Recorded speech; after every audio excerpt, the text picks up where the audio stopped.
Okay. Oh, 1 second. 1 second. 1 second. 1 second.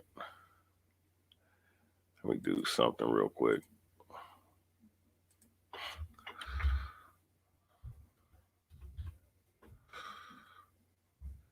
Okay. All right. This is the Boxing Historian 206 page. Um, and really, this is the Pro Wrestling Paradise podcast. All right. Now I'm Big Top Brian. Face in the building. What's going on, y'all? Give me 1 second. I'm trying to get my setup straight. Give me 1 second. Not a problem. Yes, Top Heel Face, Big Brian, man. Just watching the Fastlane pay-per-view, which was free on the WWE Network and the Peacock Network. It's frustrating to get the Peacock Network working because for whatever reason they didn't show it on my end, but I was able to watch on the WWE Network. Yeah, this is the Pro Wrestling Paradise podcast, and we're gonna review the WWE Fastlane pay-per-view. And there was quite a few matches that were interesting to watch for the most part. And just real quick, we do have a Pro Wrestling Paradise YouTube page. I'm streaming on this on Facebook. I'm also streaming this on not only on Facebook, but also streaming this also on YouTube, on this YouTube page, the Boxing Historian 206, as well as the Pro Wrestling Paradise podcast, Pro Wrestling Paradise page on YouTube. All right. You know, me, Top Heel Face, and Yazar, who's currently sleeping right now. You know, we're gonna be on these pages putting in work and giving you the best reviews and quality reviews as possible on these pages about professional wrestling, one of our favorite sports. So with that said, actually, real quick, give me 1 quick second. All right, because this card, I mean, you know, I thought that for what it was okay. For what it was, I should say. The build up was horrible, man. Right. The build up to WrestleMania thus far, from Elimination Chamber till tonight, has been horrible. But I mean, the quality of the matches is good, but if the build ups and the character interactions between the face and the heels aren't clinking together, all it's doing is taking away interest from WrestleMania. Go ahead, man. Yeah. I mean, you know, the quality of matches were solid in certain cases. Some of them were all right, but the build up from the Royal Rumble all the way up to now has been very lackluster. Elimination Chamber was lackluster. All right. This pay-per-view, had it been built, and really you shouldn't be having no speed bump before WrestleMania. You need to have at least four weeks prior to WrestleMania being aired, especially with what you have right now with the pay-per-view, and fans coming back. So, you know, the whole point is that they need to go ahead and you know, I don't know. I mean, you know, they signed John Laurinaitis and whatnot. I mean, I don't know where the future of the product is going. It's like the momentum that WWE usually has. They don't keep the momentum going. They're not consistent with it. That's the issue. You understand? Like Royal Rumble was perfect. Royal Rumble was excellent. All they had to do was keep a consistent booking all the way up until WrestleMania. Because if you're gonna have fans coming back, you want to give them the best. You don't want to give them no lackluster shit. You know what I'm saying? And that's what it's going to. Like, I mean, yeah, we get Bianca versus Sasha at WrestleMania. It's going to be a decent match. It's going to be a very decent match. But look at the build-up. They never really had a time to themselves to actually, you know, bring out what it is that they want to bring out as superstars amongst each other. They either been distracted by Carmella, they either been distracted by Shayna and Nia, They either been distracted by Natalya or Tamina. Everybody up in their business. When it's supposed to be about the winner of the Royal Rumble and the current SmackDown Women's Champion. You understand? And then you got Apollo, who now has a character that defines him. But it's a little bit too late in the game because it's Big E's time to shine. So, I mean, good for Apollo, but I mean, he still is identified as a loser. He lost again tonight. You understand? Yeah. So I mean, yeah. No, go ahead. Yeah. See, and you know what? Let's get into the review of that because I really want to touch on that, man. You know, I don't know what the hell Vince and this so-called creative writers, Bruce Pritchard and whoever the hell else, you know, you don't build up somebody just to tear them down. You know what I'm saying? You build them up for the future, but it's nothing wrong with losing. And like I said, we're going to get into this. Actually, let me go ahead and share my screen real quick, real fast. You don't just build up guys and to tear them down, man. It's just it's done with the booking. The booking is very inconsistent in the WWE. You know, I don't know what the hell's wrong with them. It's like they don't understand the formula. Okay, yeah, Yazar said it was a double pin. You know, so basically it would become a no contest, a draw.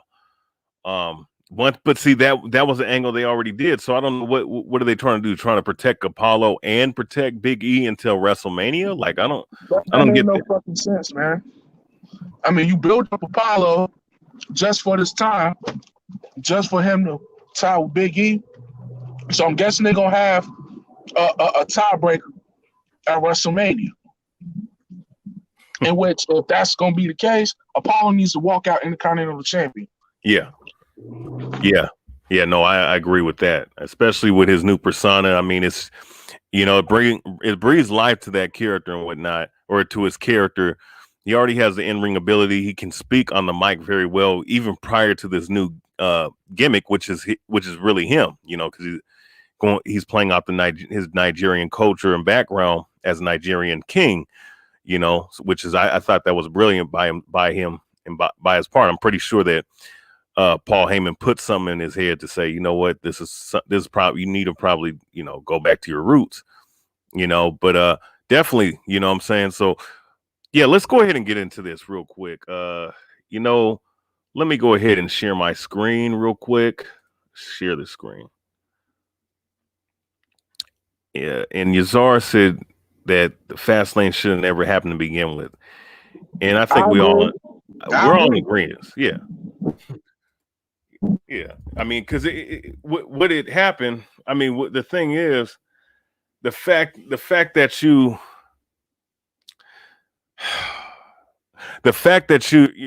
out here, you're doing what you're doing with these matches, you're kind of taking away the momentum going into WrestleMania with these storylines, man. But we're gonna go into it, man. Let's see. Let's go ahead and go to I would say the second best match of the whole night, which was not even on the pay-per-view card. All right, let's deal with Ali versus Riddle, United States Championship. Okay, let's deal with this matchup now. You know, coming into this match, Ali lost, all right, his United States title opportunity, or lost the United States Championship match that he had with Riddle on Monday. Coming into today on Sunday on Fastlane, him and Matt Riddle, and of course they've been having the storyline with Mustafa Ali going out and you know, scolding his contemporaries or the people that was once under him, all right, dealing with retribution for losing or doing things that cost him the match, like T-Bar, aka Donovan Dijakovic, all right, cost him his his opportunity of being a U.S. champion. Okay, and you know what ended up happening in that match. That match was very good. I thought. I thought the pace was, it was a good fat, stop and go pace, 0 to 100 pace. In Yeah, certain it was a spots. decent match for what it was worth. The best part of the match is finally Retribution is leaving Ali alone because Ali can do battle by himself. Yeah, You know, yeah, that was yeah. the best part of the match was the ending. You know, Oh yeah. Yeah, and that was the best part of the match. Of course, Whatchamacallit got hit with the Broton at the top rope after many reversals from Ali, which I thought were real crisp, man. The whole everything that the striking and whatnot and the chain wrestling that they were doing, I thought that was really, really, really well done by both of them. But you know, you see Reckoning walking out first. He's scolding him first, then Slapjack, aka Shane Thorne. He walks out too. Then he scolds Dio Madden, aka Mace, Donovan Dijakovic, aka T-Bar.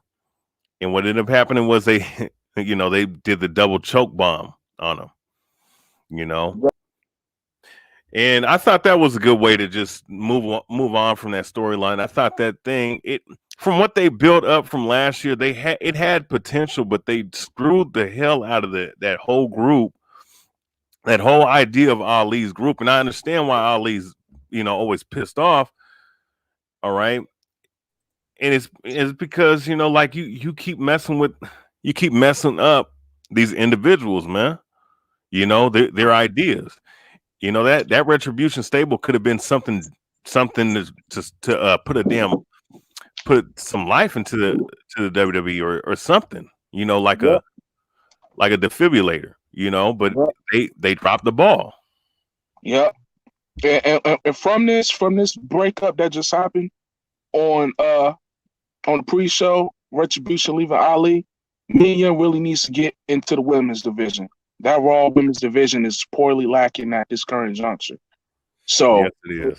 Mia needs to be Mia again. All right. Dominic Dijakovic needs to go to SmackDown. Okay.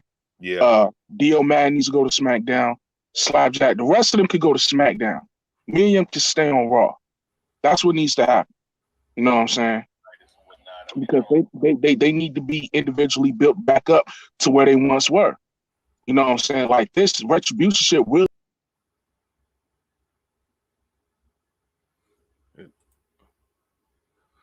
No, I dropped them off. I'm waiting. Okay. Yeah, finish what you were saying.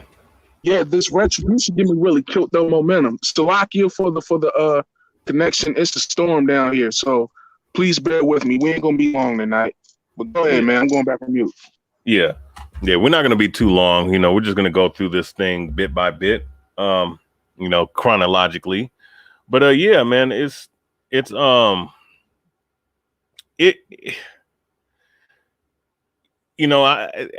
they messed them up to begin with those stupid ass names and those stupid ass masks, man. Like,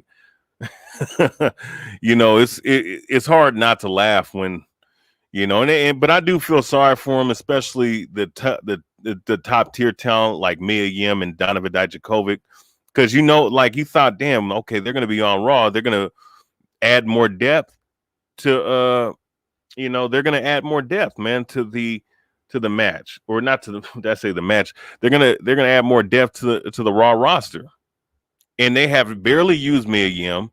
They made Donovan Dijakovic a loser.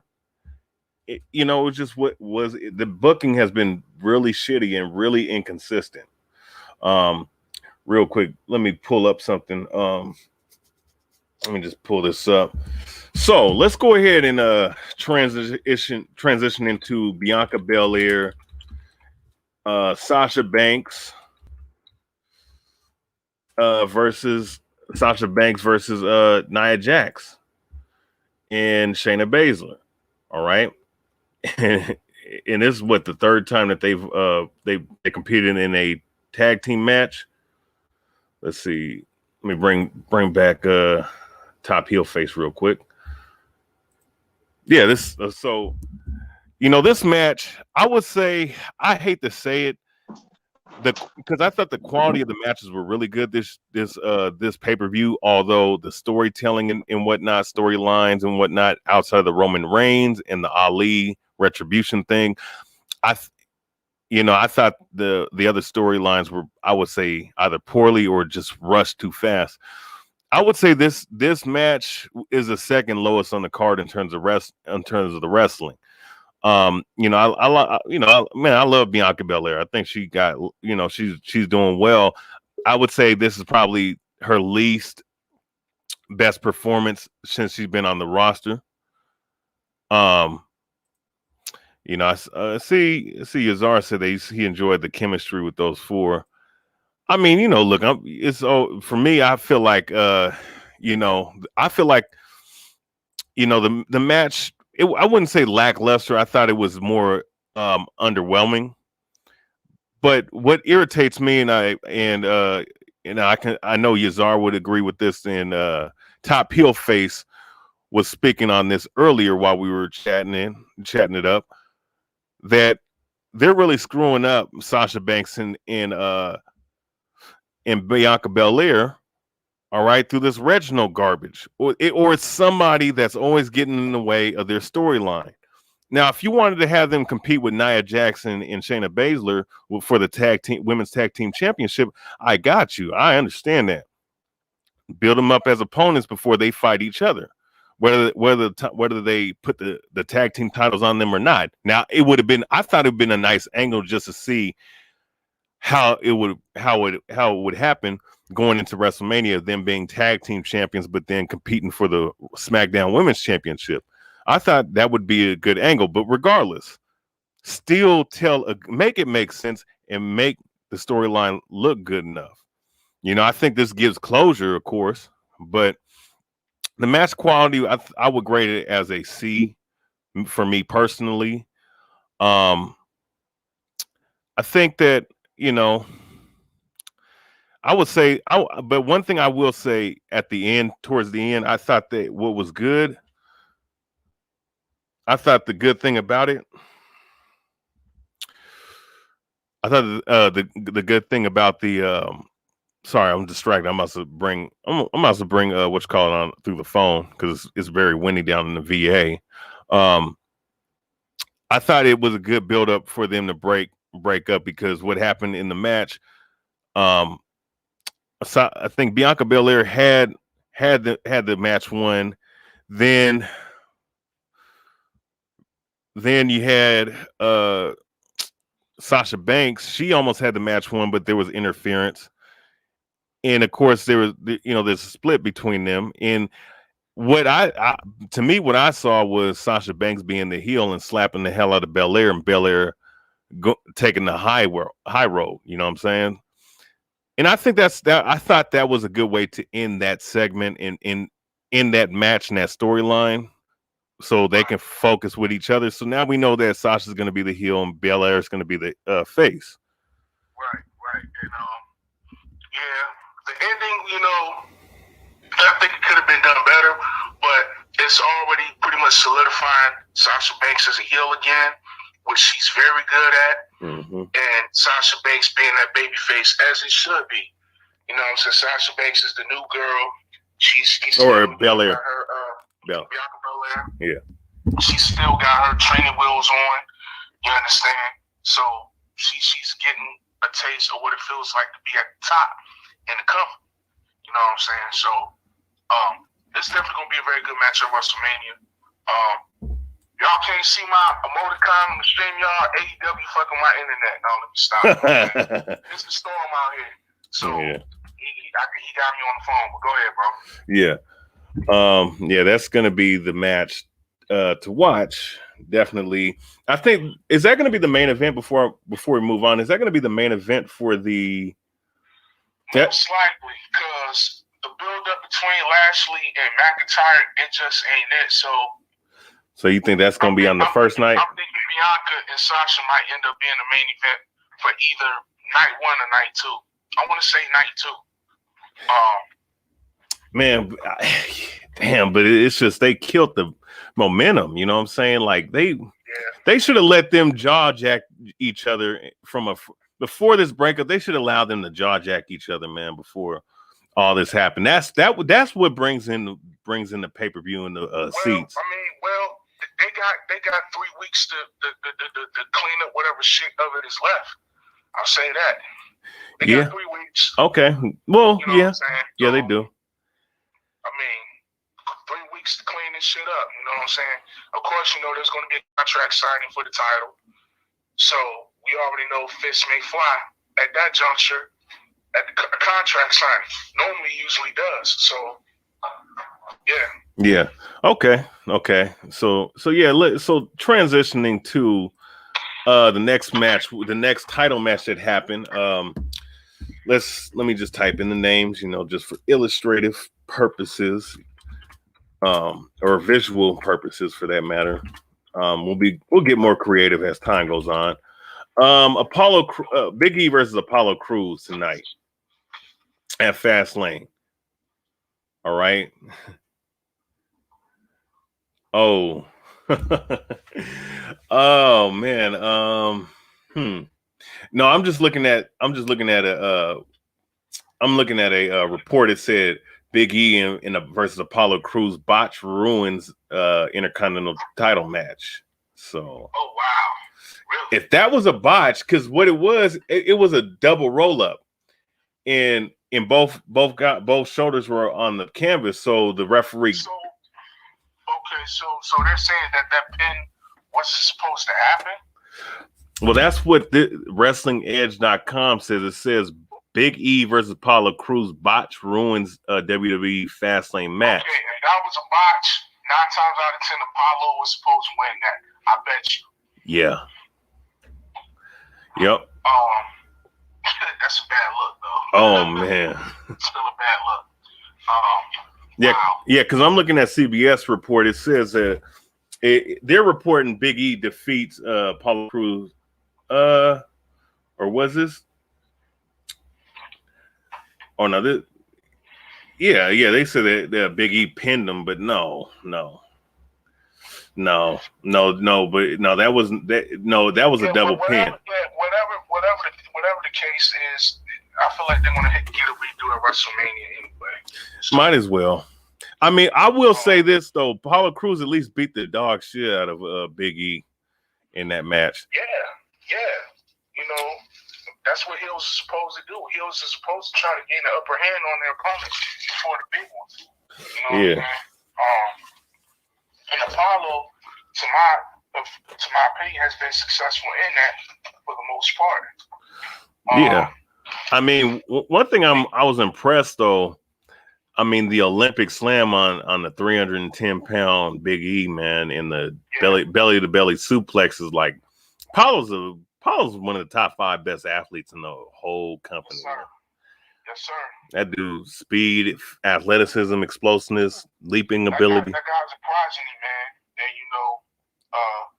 with a little bit more work on his character, he would definitely be a champion real soon.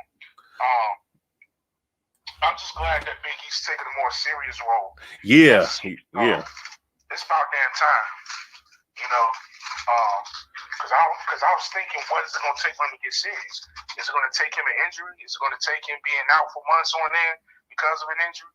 What's it going to take for him to be serious? And this was kind of it, Yeah. Well, it had to be it because, if something had to give, because man, like, you have Big E, Big E's. I mean, this dude's, a freak, freak of a freight train. I mean, that dude's shorter than I am. He's like, I'm 6 feet. He's 5'11", 300. But he's 6 foot even. Oh yes, okay. 6 foot even, 300. 300 pounds, man, yoked up, man. I mean, I was looking at how he broke the gym record in the WWE locker room, man, benching like what 500 pounds or some shit. I mean, the man's like I think it was like 530 or something like that. I gotta look at the record. Yeah, 530. I mean, that motherfucker. I mean, he's strong, and he's an impressive athlete. Yeah, he beat John Cena record lifting. I forget how much John had lifted before him, but he definitely blasted John Cena record in that performance center. Yeah, man. Yeah, so yeah, I mean, my thing is, with Big E, with the size that he possessed, man, like, him acting a goofball and wearing these weird colors and these light colors that don't fit his stature, man. Okay, so I would like for him to get more serious, man. If not, even if not, just break away from the fucking, that silly gimmick he has, man, with the New Day, man. Like, he got to get more serious, like he has been with Apollo, and it's just gonna create a more compelling storyline to this feud that you have going on. You know what I'm saying? So yeah, definitely, man. So I mean, so just saying, all in all, I mean, the match was going good. So it might have been a botch for sure, because the way that match was going, it didn't look like it was supposed to end like that. So it most likely was a botch. So, I mean, it's a botch. I'm pretty sure Vince gonna cut somebody yeah, out. yeah, for sure. You don't like botches. Oh yeah.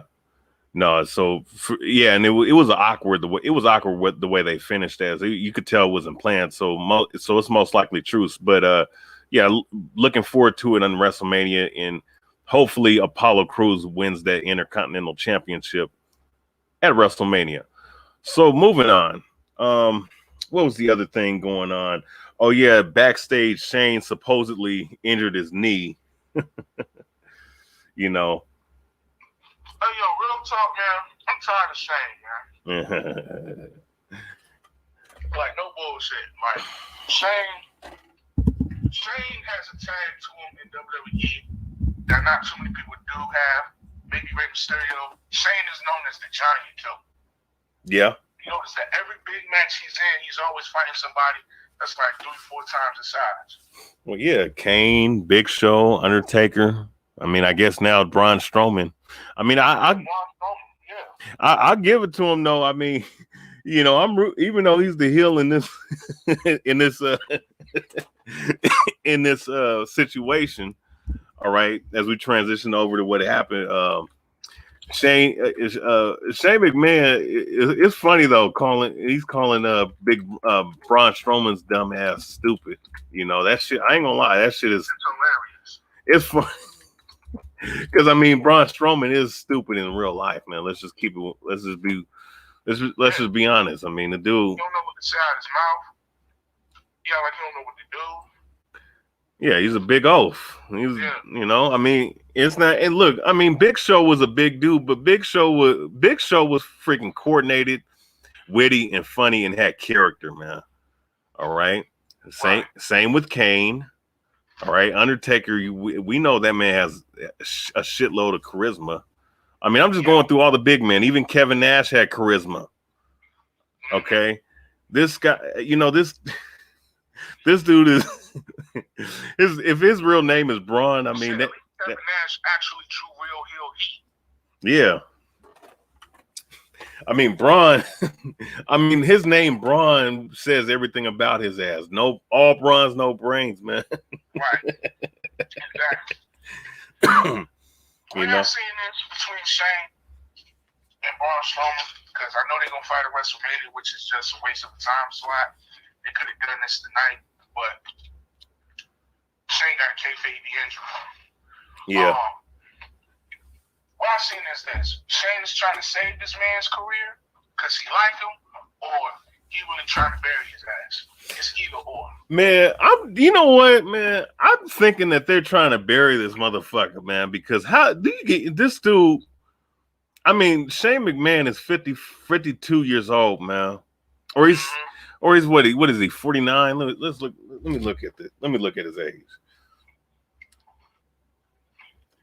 How old is Shane McMahon? Shane, he ain't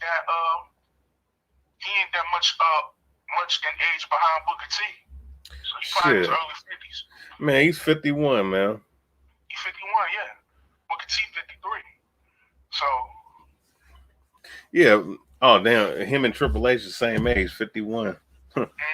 I always thought he was at least 2 or 3 years younger than the rest of the guys back then. But Mm-hmm. hmm, Mm-hmm. That yes, lets you know how much. That lets you know how old Vince is. Vince yeah, pushing 80, bro. yeah. I wouldn't be surprised if he is 80. He's probably 81.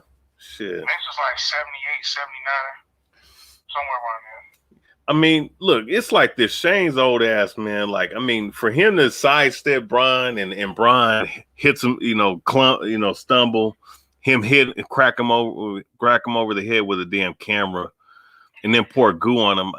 To me, that's called burying somebody, man. His ass.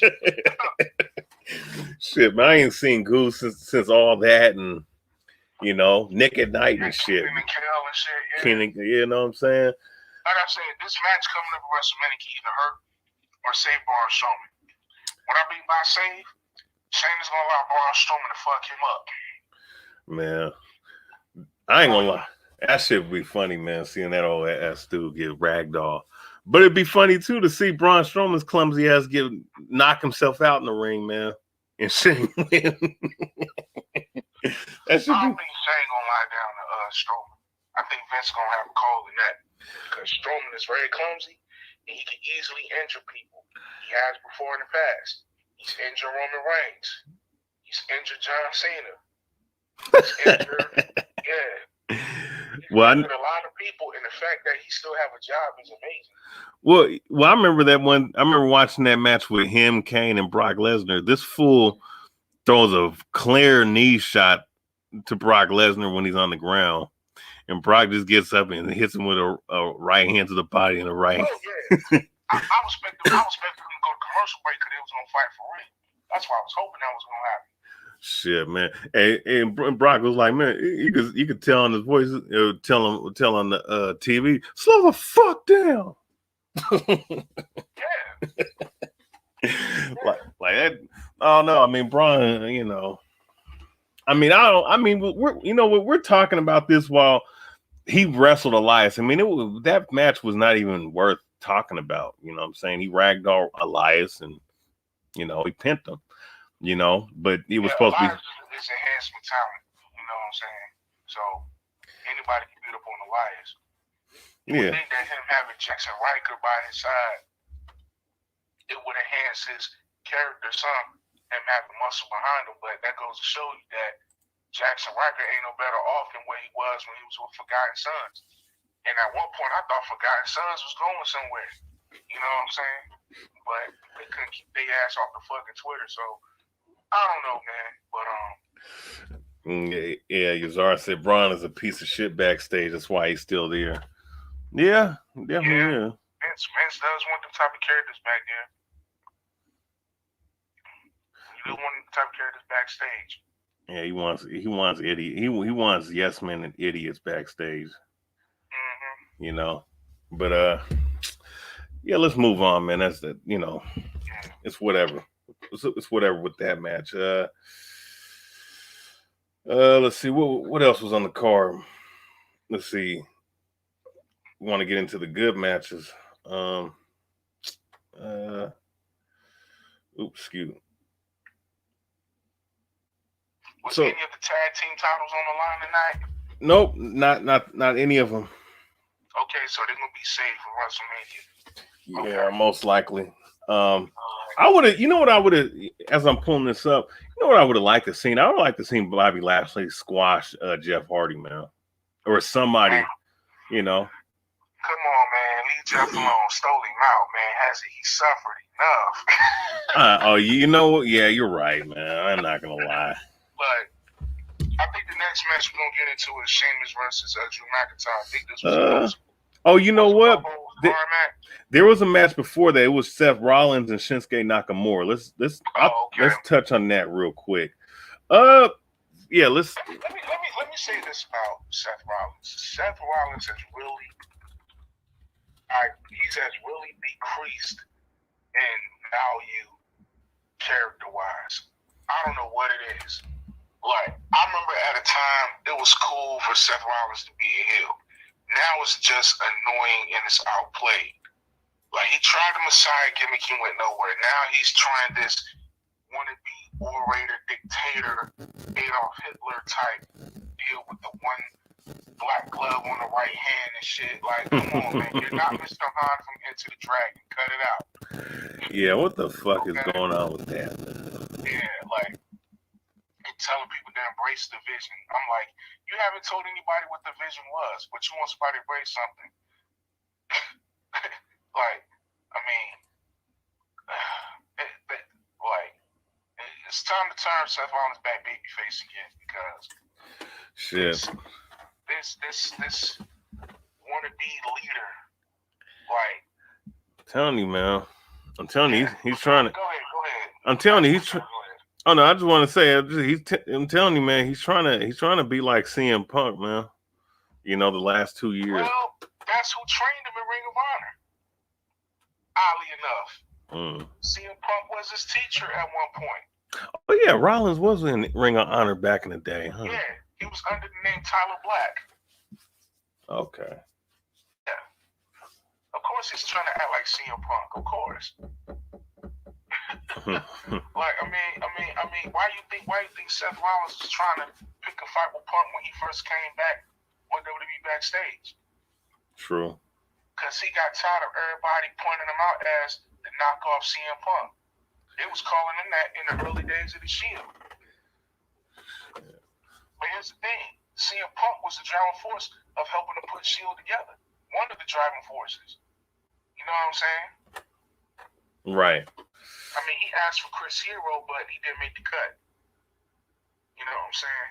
But Chris Hero, a.k.a. Cassius Ohno. But those people don't know who Chris Hero is. So, I mean, hey. So, Seth Rollins wanted to fight with Punk. Punk wasn't interested. Punk sees no value in Mr. Rollins. All like that. If he did, he would have been took up on your offer for a fight, bro. Yeah. Yeah. You know what I'm saying? Yeah, I mean, as far as this match that went with Nakamura, I mean, I thought it was good. You know, I thought it was a pretty solid match. But, you know, as the match was going on, you know, piggyback off your point, I'm thinking like, man, where does Rollins really go? Where is he really going? It's like he's stuck in limbo with his character. I mean, it's like, okay, yeah, he's probably one of the top heels in the company right now. So he's the go-to antagonist for anybody that they're trying to build up as a babyface. But the best thing that can happen to Seth Rollins right now is kiss Roman Reigns' ass and join the bloodline. No bullshit. Yeah. I'm being that serious. That's the best thing that can help him at this point, because what he's trying to do is trying to build his own shine on a brand that overshadows everybody else's shine. Yep. It's going to come full circle eventually.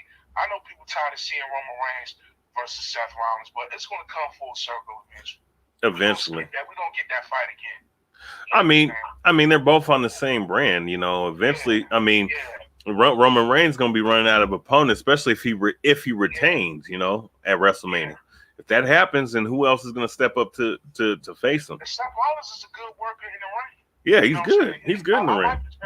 He's a very good worker in the ring. Yeah. It's just that his characters is getting real stale.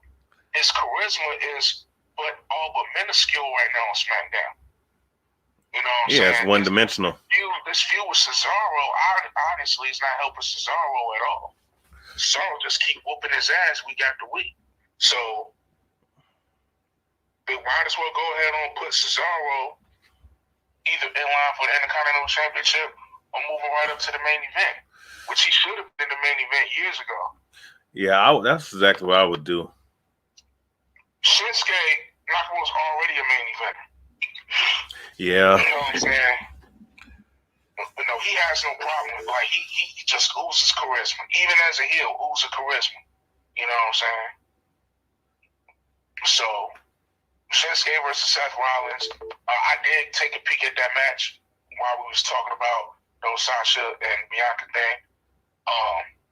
It was an okay match for what it was worth. You know what I'm saying? But, you know, again, the build-up. You know, it wasn't there. I wasn't really feeling the build-up. But it was an okay match. Yeah, it was an okay match, man. Nakamura. I mean, as for him, I don't know where he goes from here personally. I mean, because what he gonna do? Put him in the Intercontinental Championship or feud with someone else? I mean, I don't know what they got to do. What needs to happen with people like Shinsuke Nakamura and Cesaro, even Sheamus and Drew McIntyre, after WrestleMania, if they're not planning on pushing them to the main event anymore, don't put them back on the mid card. Send them to NXT UK because NXT UK needs to be built up a lot. And when I mean built up, I'm talking about brand wise. Yeah. They have the talent. They have the good wrestlers. Some very good wrestling in the UK. They just need a name. You understand? And with a name comes viewership. So you need people like McIntyre to go down to the UK and show love. Shinsuke Nakamura, like the UK, is known for showing Japanese talent love. Cesaro, another guy. Sheamus, another guy. Yeah, Cesaro, I wouldn't. You know what? That wouldn't be a bad idea, man, to put him down to NXT UK, man. I'm not gonna lie. Yeah, because nobody's really gonna be beating Reigns anytime soon. Reigns probably might not lose that title until probably either Night of Champions or I say SummerSlam. Yeah, SummerSlam. You think so? Yeah, because I mean they'd have to find somebody. I mean, we already know Brock is going to be on Raw to face Lashley. What it's looking like for SummerSlam, it's going to end up being Roman Reigns versus Big E. That's what it's looking like. But my thing is, do you think Big E? You think Big E's ready for that? For the main event? I mean, don't know. I don't know. It's either sink or swim in the WWE. You know that. Yeah. If Kofi Kingston, carried it for a little bit and he was an okay champion, I don't know if Big E can have that same charisma. Right. I mean, he's a likable guy backstage. You know what I'm saying? But on camera, he was known as a goofball. He's now a more serious role. But we gonna have to see. You know what I'm saying? If he can hang with Roman Reigns on that level. I don't know if he's ready yet. You know what I'm saying? But I mean, that's why Vince can't afford to bury any more talent when they get called up. You know what I'm saying?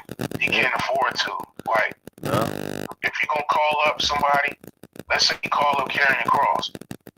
Put Karrion Kross on Smackdown and see what Roman Reigns can do. Because Karrion Kross is a legit main eventer. He's proved it time and time again. He's going to prove it again and take over, stand and deliver. I encourage all wrestling fans to tune into that and watch that pay-per-view. Because I know I will be. Karrion Kross versus Roman Reigns, I think that'll be a very good feud.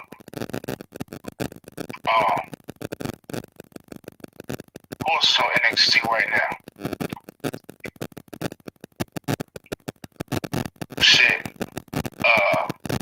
Adam Cole, another guy who's proved himself. Like, Vince can't afford to bury anybody else right now. Right. You know what I'm saying? Like, at this point, he might as well put Aleister Black back on television. Yeah, man. Especially with that SmackDown roster, man. That SmackDown roster looks thin. Let's go ahead and talk about the co-main event, Drew McIntyre versus Sheamus, no holds barred match. I liked it. I liked it. That was a good match. Yeah, it was a really good match. I liked it. I liked the slow, methodical pace of just pounding. You know what I'm saying? Both of them guys pounding each other, man. Right. Then the white noise on the announcer's table. The optics they use. That match reminded me of their old ICW days back in the UK circuit. You know what I'm saying? Like, ICW is a very big promotion over there in the UK, Scotland, Ireland, England, some places in France. You know what I'm saying? So I remember when they used to go at it like cats and dogs over there in the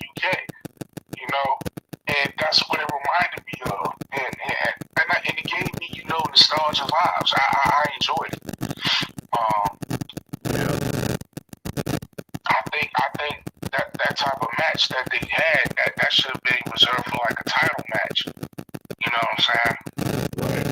Like, I mean, that's why I'm thinking maybe Drew McIntyre should have retained so he can have that great match with Sheamus for the title. You know what I'm saying? At least Sheamus can say, hey, I did it for the WWE Championship. Right. And then drop it to Lashley at Mania. But the booking lately, man, like I said, they don't know what they want to do. You know? No, unfortunately they don't. But it was a very good match. I enjoyed it. Yeah, I enjoyed it too, man. And of course, you know, McIntyre, Sheamus, they had that thing going, man. Yeah. A little rivalry going. You know, I would say now, you know, they pretty much close the book on that, and it's, you know, McIntyre versus Lashley at WrestleMania with fans. You know, one thing I'll say though, I mean, I don't want Bobby Lashley to lose the title just after winning against what's old boy's name, The Miz. I don't want to see him lose it, but I do kind of feel bad for McIntyre because he didn't get that WrestleMania moment with the fans last year. You know. Yeah. Because of the whole coronavirus situation, which I mean,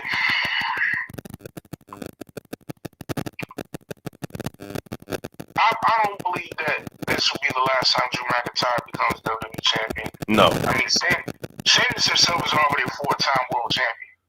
You know what I'm saying? He's won the WWE championship twice. He's won the World Heavyweight Championship twice. I think that Drew will be afforded that same opportunity. Will he get another WrestleMania moment? Who knows? But I don't think this is going to be the end for Drew McIntyre. I think right now, his first 2 title runs have been a test trial. You understand, to see how well he does. And I think fairly, first time him being WWE champion, he did okay. Yeah, he did decent. You know what I'm saying? He did okay as a face. I think the next time he's champion, he needs to be heel. I enjoy heel Drew McIntyre. Yeah. So we'll see what happens at Mania with Lashley. I'm sure they're gonna tear the house down. Yeah. Like they do. And it's been what it would just be like their official. How many times have they wrestled going back to TNA? Oh man, they had a feud which lasted for almost 6 months, give or take. Mm-hmm. The feud, and when it was an Impact, it was for the world title. Drew McIntyre eventually had beaten Lashley for that title. Right. And Lashley went away for a little bit, and then he came back. And I forgot who Lashley had beat for the title, but it wasn't Drew McIntyre. Right. Drew McIntyre had got injured and had to drop the title. Right. Yeah. So, but they fought each other before in Impact Wrestling, and do I think that this match will beat the quality of the match that they had back in TNA? Nah. No. Yeah. Because the build-up between those two. Shout out to MVP. He quarterbacked that whole thing in Impact Wrestling. You know what I'm saying? MVP doesn't have that same luxury or liberty to do the same thing here. You understand? Like he can manage Lashley. He can tell Lashley what he should do, and that's about it. But as far as producing the match in itself, the storyline in itself, that's pretty much out of MVP's control. Yeah. So, yeah. Of course, the build-up is lackluster. It's not going to be there. I think the story between the two is Lashley jumped McIntyre from behind at Elimination Chamber, weakened them submits and come in and cash in his briefcase. Right. That's the only beef they got with each other. Yep. Yeah. Outside of that, if there is no real reason why Drew McIntyre really coming out there Bible Lashley, because I think the only reason why he want to come out because he want the world title back. That's it. Yeah. Yeah. If that's Drew McIntyre's only motivation, then Lashley might as well just retain that Mania.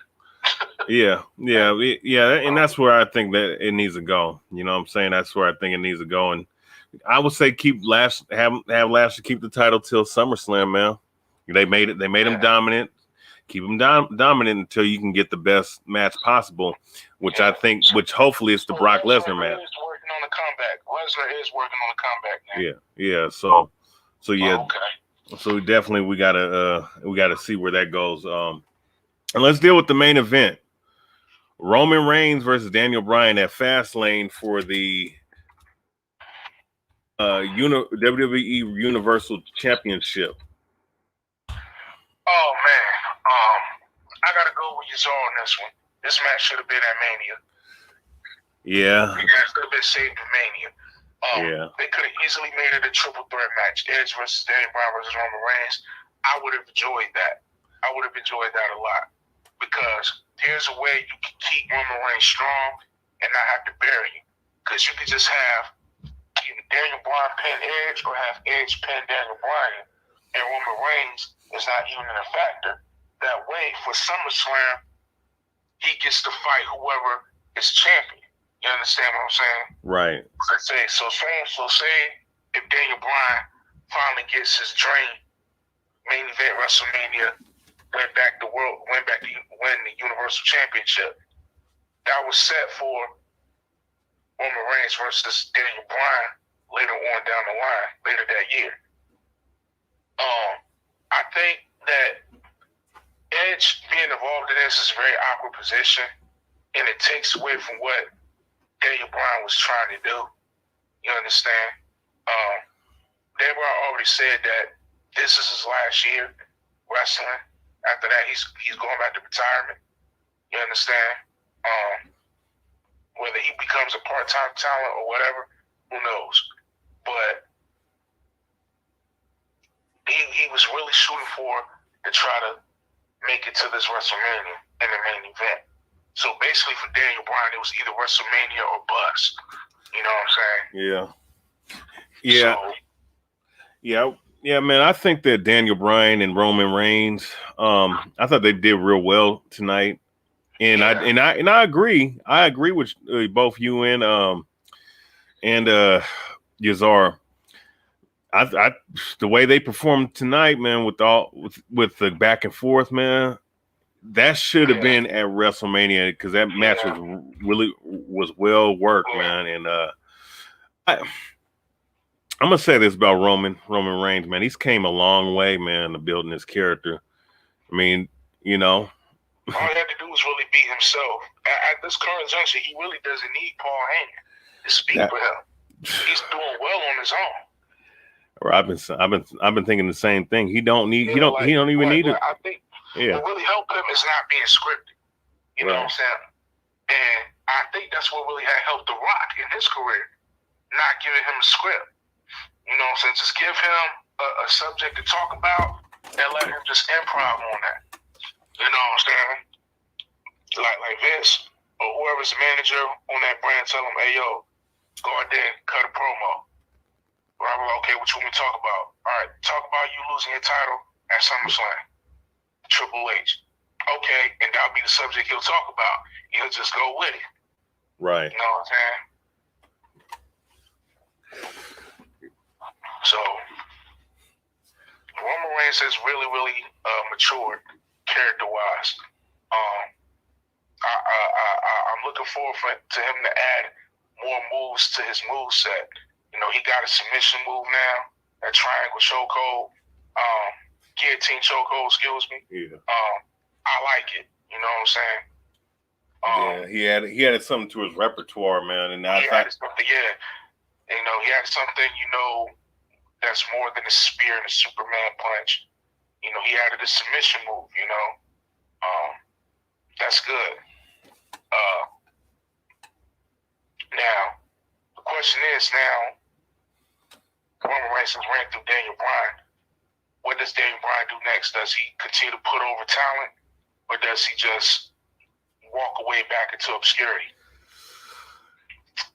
Yeah, that's hard to say, man. I'm not gonna lie. At this point, he tried to get the WrestleMania by beating Roman Reigns for the title. He didn't win. So you would think that logical reason is, okay, Daniel Bryan ain't gonna be at Mania, but I beg to differ because this storyline is too good to just pass up. Daniel Bryan wants to be at WrestleMania. He wants to be in that main event. So what I think is this is gonna happen. We might get Edge versus Daniel Bryan on Smackdown within the next 3 weeks.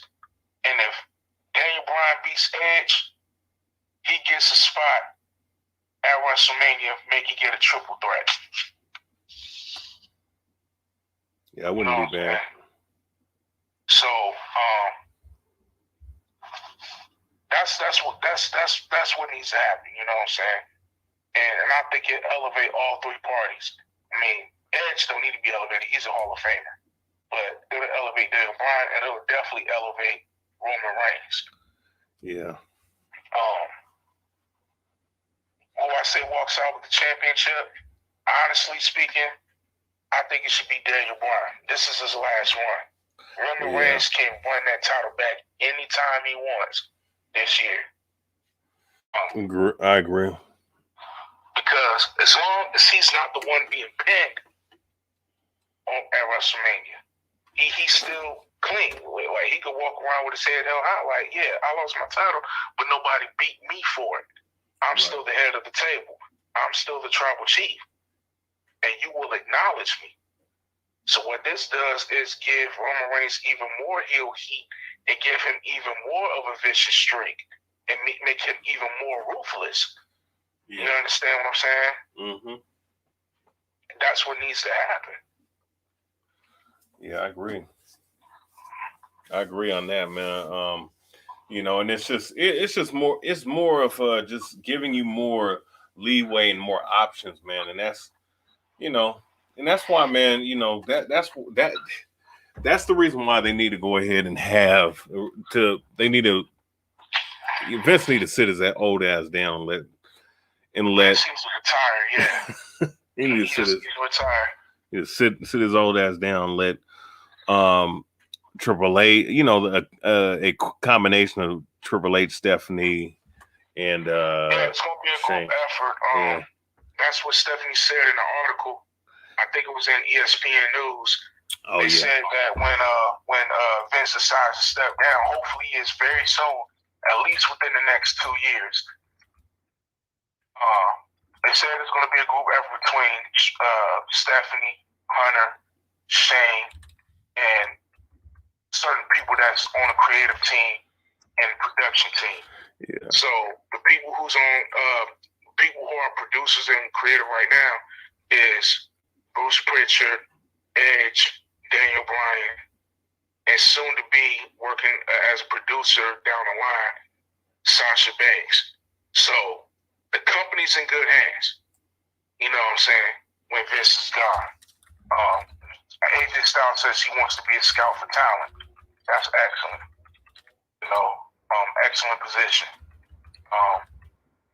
Jason Jordan, he's still a producer in the back. Raw Smackdown. I forget. But Jason Jordan is still in the back producing. But yeah, I enjoyed the main event. It is WrestleMania worthy for sure. So Yazar just confirmed to us that Daniel Bryan will be at Mania. You know what I'm saying? He will be in the main event. How he would get there, who knows? But I'm sure they could find out something interesting to make this,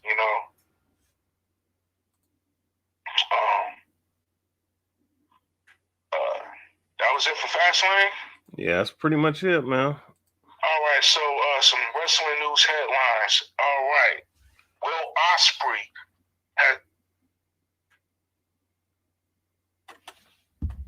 Real Assassin Will Ospreay for winning the 2021 Cup. NXT news.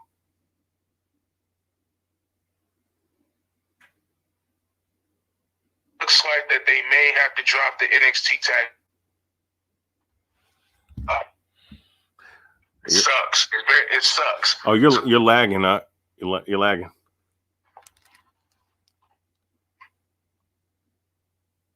So Andrade finally got released. Yep. Thank you, son. The first thing you've done right in your career in a long time. Charlotte Flair worked out for Andrade to get his release. So that's cool. Andrade's finally free. He could go anywhere he want. If he decides to follow Zelina Vega to AEW, that's even better. Also, what else? What else in wrestling news? I think that's it. I'll say this. I'm gonna do a review because I didn't watch AEW this week, but I do want to watch that Thunder Rosa versus what's her name? Yazard did the review. Oh, he did. My thoughts on the Thunder Rosa Britt Baker, just right quick to get my thoughts on that. That match in particular should have been for the AEW Women's Championship. Yeah. Which means that one of them should have won that damn tournament. Which also means that one of them should have became champion at Revolution. But instead we got Ryo Hamazaki winning the women's tournament, and then she gave a horrible match at Revolution. It was a waste of time. Yeah. Yeah, it was. It was a waste of time, you know. Yeah, that was retarded, man. Yeah, probably the best. That lights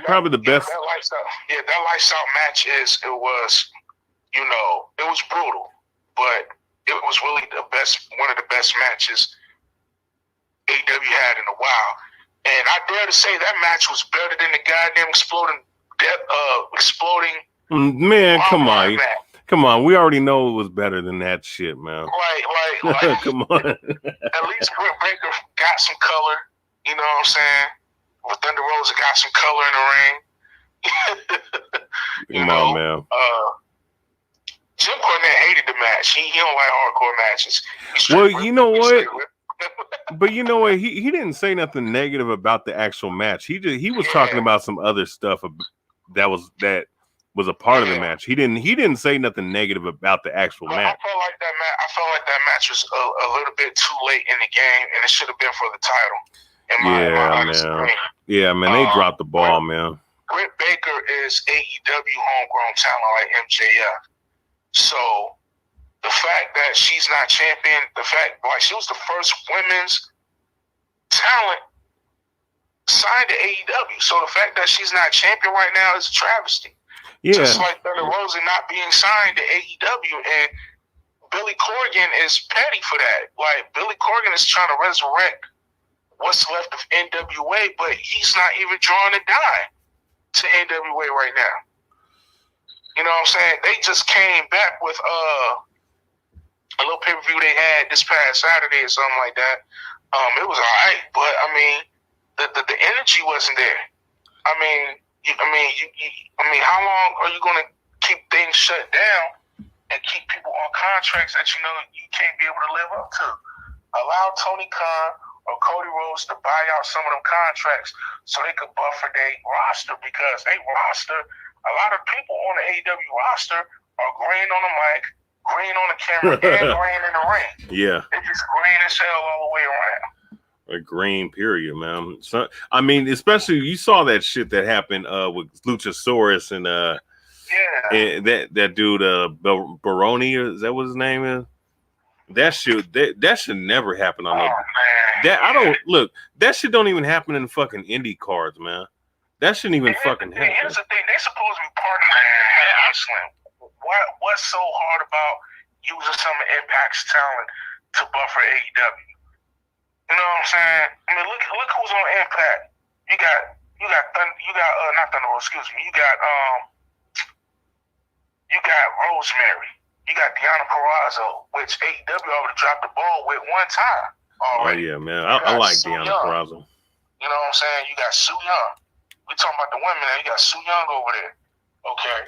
For the men, you got who you got on the men's side? Willie Mack, Eric Young. Okay. Yeah, Sammy Callahan, Eddie Edwards, Moose. Moose is a big one. You know what I'm saying? Yeah. And Moose's contract is about to be up. So will he sign to AEW? Who knows? Man, hey, what's his name? What's his name?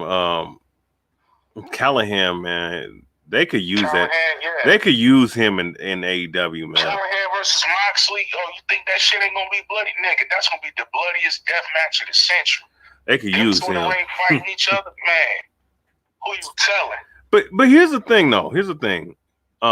As we wrap this up, you know, AEW got a lot of talent, young talent. It's just, you know, a lot of them are green. And the thing is, all they got to do, all they need to do is just have the right people directing their directing the ship. That's what I would say, you know. And that's the thing that me is I always talk about. All of the greatest legends are in AEW right now, working on the payroll, whatever position they got. Nobody's listening to the legends. Nobody's listening to Jericho.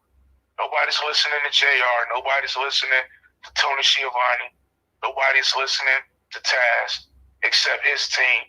Nobody's listening to Soul Man Virgil, Dean Malenko, Bret Hart, ADP. Nobody's listening to Arn Anderson or Tully Blanchard except for their team. Okay? Nobody's listening to Larry Zbyszko. Nobody's listening to these guys. Right. Christian Cage showed up, I guess, you know, some of the guys is listening to Christian maybe because he's a little bit younger, but still, nobody's listening to the old school. Yep. You understand what I'm saying? And I think there's a stigma between the older generation and the new generation in professional wrestling that needs to be fixed. Yep. Because you got the younger talent who think that the old school is trying to hold them back because the old school is jealous of the younger talent for doing things that the older talent couldn't do. And there's a stigma where you got the older talent thinking that the younger talent is just these snot-nosed brats who know it all. And, you know, a lot of them don't want to take the patience to teach these guys. But the thing is that the crop of your legends that's in there AEW right now, they got the patience to deal with the young guys. If not, they want to be working there. You understand? And a lot of the guys that's being pushed on Dynamite, cats is in their mid-30s, going in their 40s. So they already been in the industry 15, some of them 20 years already. You understand? They on their way out the door. It's time to push young talent like Private Party, the Gun Club, TNT. Who else is young? MJF, Sammy G. Top Flight. That Top Flight. Top Flight. Yeah. It's time to push these young guys. You understand? Ricky Starks. Shit. Ricky Starks. Fucking. Ricky Starks. Another young guy. Lee Johnson. Will Hobbs. Yeah. These young guys are the new generation. Like Kenny Omega ain't gonna be around forever. He already said he finna retire in 5 years. You know what I'm saying? Cody Rhodes said that, you know what I'm saying? You know, he getting ready to retire in a little bit to go get into politics. He about to be a politician. You know what I'm saying? I don't know what the young bucks gonna do, but they can't be around forever. They can try, but they can't be around forever. You know what I'm saying? I'm still waiting on them to push Adam Page. He's the baby out of the Elite. He's barely 30. He's still 20. He's 29 years old? Something like that. Yeah, 29 years old. He's 29 or 30 or something like that. Yeah, he's the baby. The fact that he's not world champion right now is insane. Yeah, I mean, and that's the one guy that always got the short end of the stick when he was in the Bullet Club.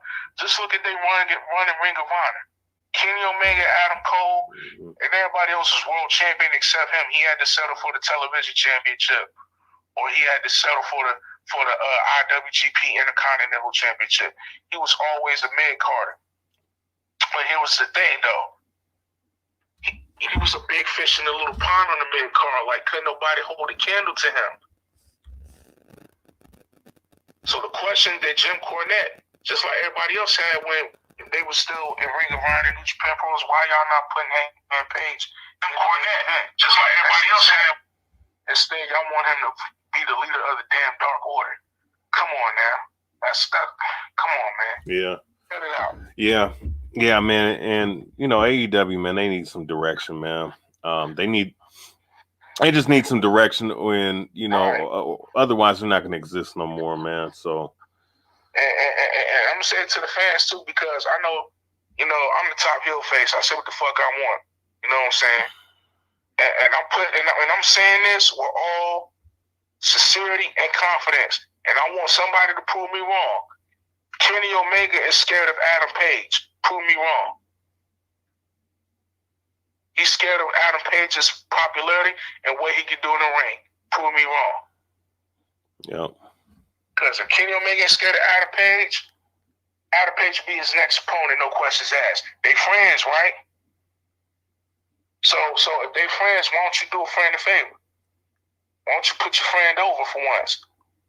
Why are you so adamant taking the spotlight all the time? I want somebody to prove me wrong.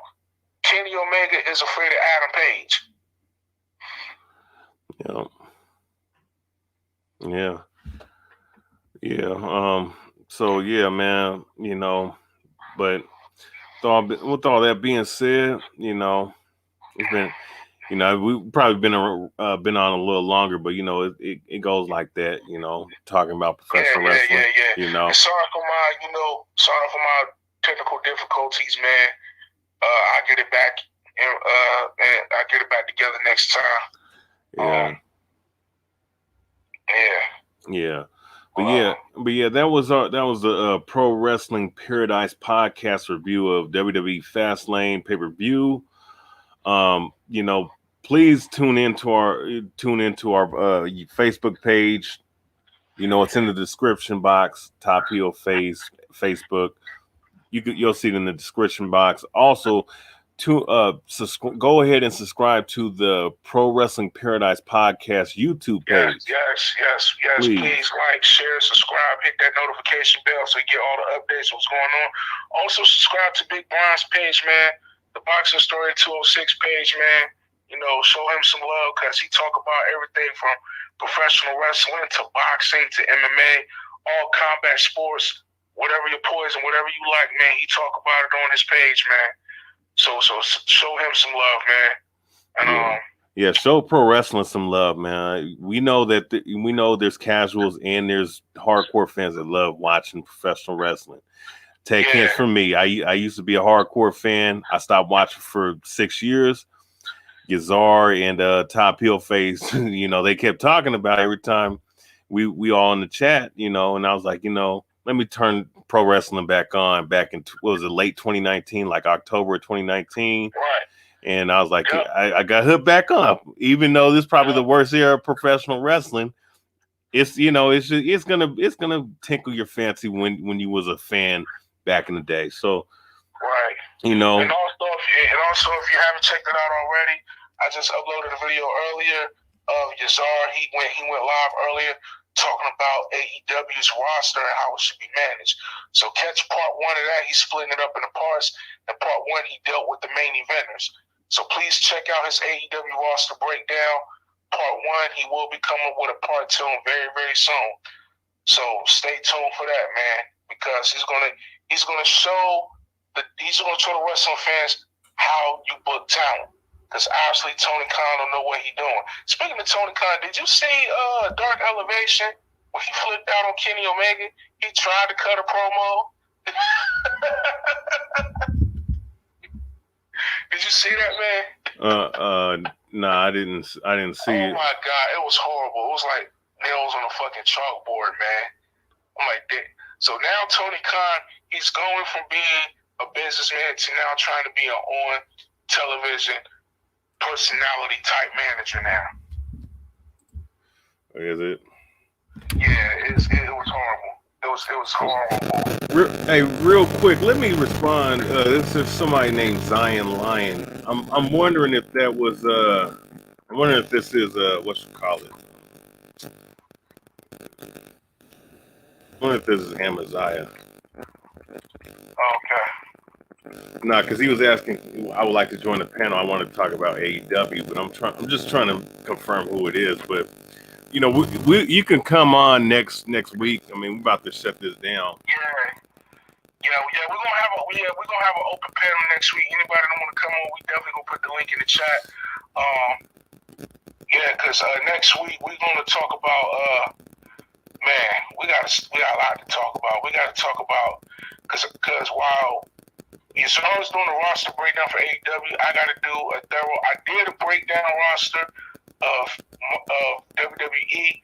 I got to do another breakdown roster of WWE, but more in depth, because right now you see that Smackdown has the quality matches and the quality stars, but they're lacking main eventers. But you got all the main eventers on Raw, but they're not doing shit with, and that's a lot of confusion. You know what I'm saying? So I want to go through that again, because I also want to go in depth into the talent that WWE's not using right now. You know, Keith Lee, Aleister Black. Andrade just got his release, so he's gone. So I'm gonna take him off the table. They're using Angel Garza sparingly, but I believe that they could use him a lot more. Ricochet, he's on main event, just floating around, and they just existing. You know what I'm saying? Yeah. And Retribution just broke up, so we don't know what's gonna happen with Retribution. Yeah. You know what I'm saying? So there's a lot that went on, so I'm gonna do a roster breakdown update, you know, based off of what happened tonight. Moving on. So I'll probably do a roster breakdown after WrestleMania. And as a matter of fact, we can have an open panel for WrestleMania weekend. Oh, hell You know yeah. Shit, that's probably, you know what, and I think, because I really want to talk about the fans' reactions. That's what I want to talk about. yeah. I want to see if they allow the fans to be fans and react the way they want to react. You know what I'm saying? Oh, well, they're gonna have to. I mean, and eventually you can tell when the reactions is fake or not, because if the fans don't like something, it ain't gonna be so much they gonna boo. If they bored, they gonna start chanting CM Punk. It happens every time. Yeah. I mean, look, you know, just say this much, man. We definitely gonna have to.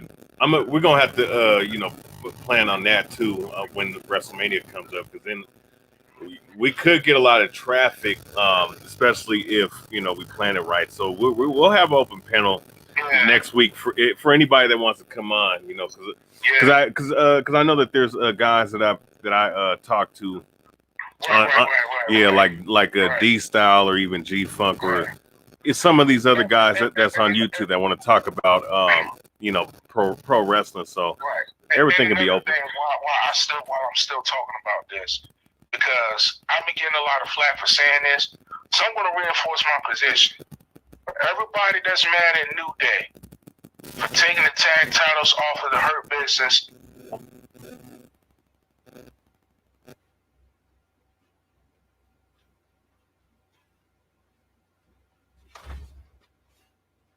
All right.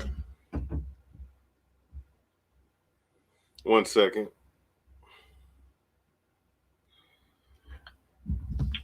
Yeah, go ahead. Yeah, technology dudes not like me today. Yeah, I know. Alright, so like I was saying, for everybody that was mad at New Day for snatching them tag titles off of the Hurt Business, what was it, this past Monday? I need people to think about business-wise right quick. Think money. The Hurt Business would just started getting into the groove of things as a tag team, right? Vince wanted somebody that's going to go into WrestleMania strong. And the New Day is even though Big E's not part of the New Day anymore, the New Day is still a strong tag team. So you got to think business-wise. Fans is coming back. The New Day has a very big fan base where people want to like it or not. You understand? Now, you can always have the Hurt Business get their rematch at WrestleMania. That's what I hope it happens. Well, they're not going to get it. They're not going to get it at WrestleMania. They're going up against AJ Styles and Oh Amos. yeah, that's right. I forgot about that. They're going against Amos and AJ Styles. So they goes to show you that Cedric Alexander, Shelton Benjamin, they don't have the hype like they should have. And I already knew this was going to I kind of saw it coming, but I didn't think it was going to be this soon. It's going to end up being, the Hurt Business is going to end up being just MVP and Lashley at the end of the day. You know what I'm saying? Like, Cedric Alexander is still kind of sort of young. He'll be fine by himself. Shelton Benjamin, he'll be fine by himself. So, I mean, Kofi Kingston, what did he say? He says, don't get mad because your favorite tag teams couldn't, you know what I'm saying, stand up to the best. And arguably, New Day are the best tag teams out here right now. You know what I'm saying? But don't get mad at New Day. Get mad at Vince for splitting up tag teams. That's where your anger should be focused. Look at what he's done with tag teams and stables lately. He split up Heavy Machinery. Why? Just the tag team Otis with somebody else. Yep. That made no sense. Yeah. They was constantly getting injured. Vince just let them go. But they was one of the most dominant tag teams out here. Mm-hmm. Yep. Viking Raiders is still injured. They supposed to be coming back soon. You know what I'm saying? You got Elias and Riker. Why don't you just make them a tag team? Give them a shot. Give them a chance. Yep. Retribution, that's dead. That's gone. That ship has sailed.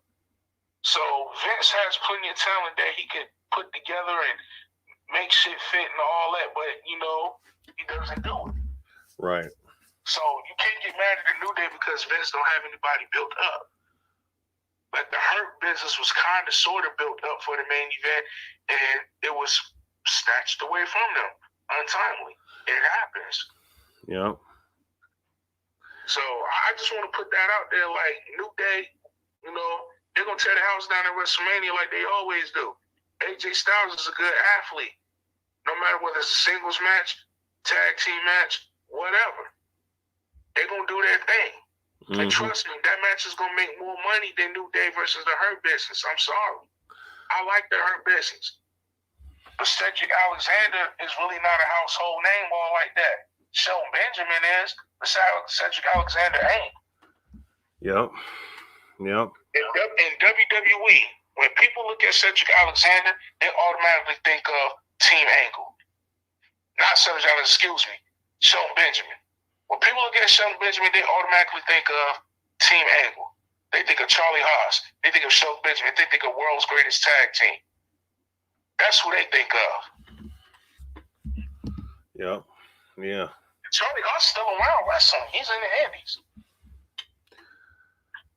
So maybe Shelton Benjamin should give Kurt Angle a call, see if he works something out. I don't know. Yeah. I mean, yeah. So, I mean, that's, you know, look, I mean, they got to get more tag teams basically, and we got to, you got to see how this AJ and Styles and Amos, you know, almost thing goes, man. Almost tall as shit, bro. I can't look at that dude, man. I cannot look at that dude. Yeah, but you could tell. Looking at my damn TV, I gotta look up. Like, damn, this nigga tall as shit. Yeah, man.